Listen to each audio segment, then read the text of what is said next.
দেশের অর্থনীতির প্রধান প্রবেশদ্বার চট্টগ্রাম বন্দরের বহির্নোঙরে এখন দিনে দুপুরে জলদস্যুদের তাণ্ডব চলছে। মাত্র ১৮ দিনের ব্যবধানে ৩টি বিদেশি স্ক্র্যাপবাহী জাহাজে হানা দিয়ে প্রায় ১০ কোটি টাকার মালামাল লুট করে নিয়ে গেছে সংঘবদ্ধ ডাকাত দল। অথচ ঘটনার ২২ দিন পার হয়ে গেলেও কোনো মামলা বা কার্যকর পদক্ষেপ নিতে পারেনি বন্দর কর্তৃপক্ষ।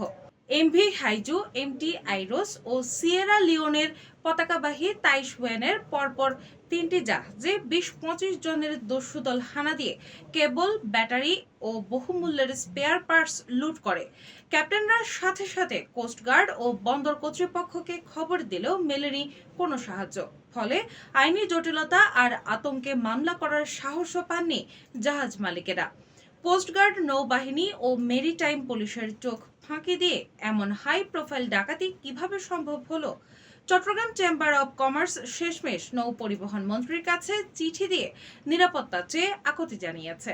আন্তর্জাতিক অঙ্গনে চট্টগ্রাম বন্দর এখন ঝুঁকিপূর্ণ এলাকা হিসেবে চিহ্নিত হওয়ার মুখে।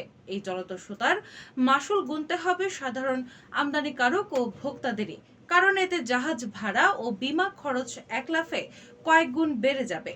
প্রশাসনের এই চরম ব্যর্থতা কেবল কোনো সাধারণ সমন্বয়হীনতা নয়, বরং এর পেছনে স্পষ্টভাবে কাজ করছে প্রভাবশালী কোনো সিন্ডিকেটের হাত।